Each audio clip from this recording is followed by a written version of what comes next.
Të nderuar shikues, jam këtu në Prishtinë para shkollës Zenel Hajdini ku po pritet të mbahet një protestë pasi që vendimi që nxënësit e shkollës Asim Vokshi janë transferuar në shkollën Zenel Hajdini.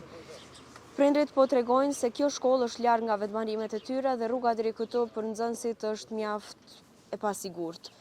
Ata po presin një përgjigje dhe zgjidhje nga institucionet e shtetit. Deri më tani është mbajtur një protestë e qetë dhe për më shumë do të ndjekim në vazhdim mbarvajtjen e kësaj proteste.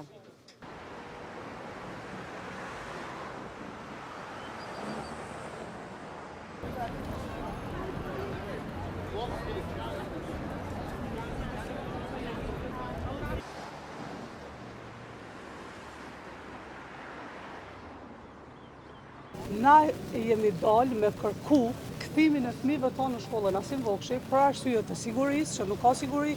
Fëmijët tonë ka përcjellë në rrugën kryesore atje pothuajse magjistrale, që është shumë e frekuentuar.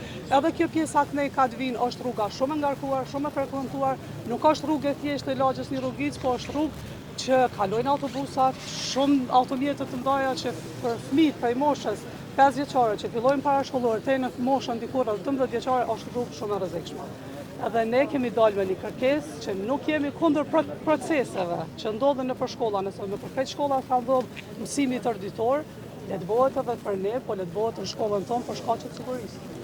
A keni pas takim me drejtorinë e arsimit të komunën e Prishtinës? Kemi pas takim. Kanë mendu ata, kanë shprehja vullnetin që të bëhet sinjalizimi i rrugëve, po ne nuk mendojmë që ajo është zgjidhje, sinjalizimi, ose përcjellja e fëmijëve për me kalu rrugën kryesore. Mendojmë që fëmijët tonë nuk kanë sigurt, afër, ajo pjesa anal që është kodrës trimave, shkolla o dediku për atë pjesën atje, shkolla joni plotson kushtet, Asim Vokshi, ka pas numër të vogël të nxënësave, pak paralele, mendoni tash në klasë dhe ndonë që në 2 paralele. Klasa 5 ka qenë 2 paralele me nga 20 nxënës. Klasë e 3 3 paralele, 17-18 nxënës. Pse ajo shkollë si ka plotsu kushtet për najt atë? Pse më ardhë nga këto, kur asnjë kush nuk ka plotësuar asnjë. Sërish nuk merr një përgjigje, çfarë keni me vepru?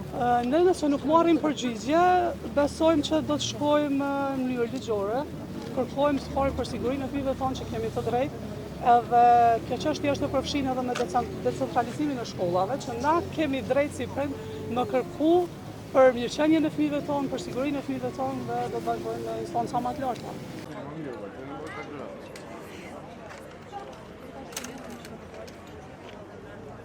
Shqetësimi jonë kryesor është distanca e madhe edhe siguria. Pasi që rruga cilën e përshkruajnë fëmijët është e ndamen përmes magjistrales Prishtinë PDJ-ve, e cila është rruga ose magjistrala më e ngarkuar në Prishtinë.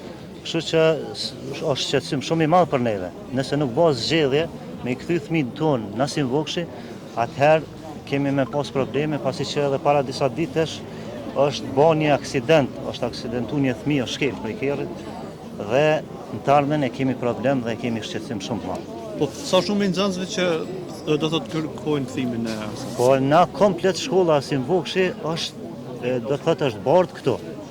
Dikon rreth 270 nxënës janë. Është shqetësim shumë i madh. Distanca prej rrugës Varreza o qytetit atje, po duhet me ardhur këtu me kry procesin e mësimit. Por ata dhe është ndërtuar shkolla Asim Vokshi, masi që është ndërtuar Zenel Hajdini për mja u lehtësu, jo për mja u vështirësu. Andaj kërkojmë që me na kthye urgjentisht drejtoria DK-ja shkollën tonë Asim Vokshi.